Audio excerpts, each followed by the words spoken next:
G'day guys, Steve Morgan for Fishing Monthly Magazines and for www.tacklejunkie.fish here at the 2016 AFTA Trade Show on the Gold Coast. I'm here at Giro Ozpro Tackle Stand with Rick Massey, and Rick, you are a stalwart at this company, but I don't think you've had a product that's maybe as exciting as this little fella we've seen here. Tell us all about it. It's a super exciting product. It's actually from Russia. Yes. And it's from a brand called XP Baits. Yes. And this is the ice butterfly jig, which they have many patents on. It's a unique take on a ice jig. Well, it looks like an ice jig just here, doesn't it? But it's the action, and it's these little wings that make it different, isn't it? Those wings that come up. So put it in the water and let some actions speak louder than words. So on the drop, you basically, the wings open up and then the ice jig slows down and glides, so it's in the fish's face for a lot longer. Yep. That's one of the key features of it.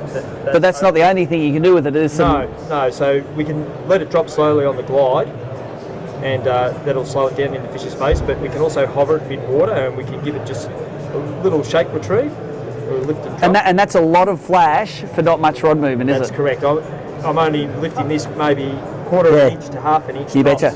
So you don't need to do a lot of movement. Or even if you were doing the traditional ice jig style fishing, even banging the butt. Oh, yeah. Yeah, just sit so there. now banging the butt of the rod actually has some meaning when they're ice jigging, rather than, because when you really hit that, by the time it gets to your line, it's actually, you're nearly dead sticking it anyway. Correct. But this thing, it actually transcribes through the line. Obviously fishing something like this braided line would be useful because there's no stretch in it. Definitely would, yep. Braided line with fluorocarbon leader. So tell us a little bit about the history. This is a Russian bait, you say. Tell us a little bit about the company and about the applications it was made for over there. They're a relatively new company, only been on the market for around 12 months, so but they have many products apart from this that they're working on, and all their products are very unique. For Russia, ice fishing, of course, it's huge over there, and they come up with this concept of the wings, which they're implementing in some other lures too, which are quite interesting. But for ice fishing, we could see in Australia for our bass market, impoundments through this neck of the woods, it's northern New South Wales, and also down south for the redfin, we can see a lot of potential. Yeah, we know it's going to be crazy good. Show us about what's this little thing near the tail, that silicon arrangement you have there? This is what they call their temporary line system. So what we basically do here is we've got a little silicon section on the back. We clip the line through that. Sorry, it's a very light line. Yeah, we've got light line here. Yep. And that lets it sink quickly down. Lets it sink quickly. So in particular when we've in the boat and the impoundment's up this way, you can imagine you're sounding along. We've sounded the fish at a particular depth. Yep.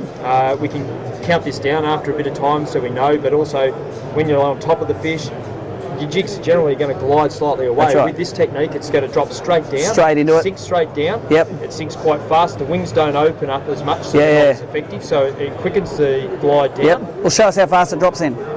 There you go, so far. And when you get to the bottom, just click of the rod tip, and it's out. And it comes, and you start working it again. You're playing my ice jig looks like a bird again.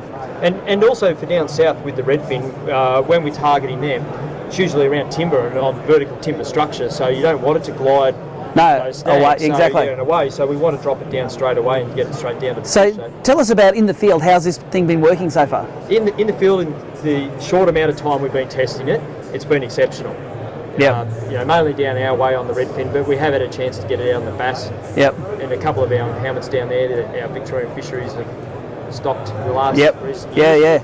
Blue Rock and Glen Maggie. I know that there are going to be a lot of bass fishermen watching this that see this and they're just going, when, where, how can I get one? How much are they going to cost me and when can I get them? Recommended retail at this stage $18.99. Yep. And at this stage, I would say early September, they should be in stores throughout Australia. There you go. So if you're a bass fisherman and haven't got one of these by Christmas, you're not going to be doing yourself a favour, because these things look awesome in the water. What website for more information? www.girofishing.com. Get me some for Christmas, please.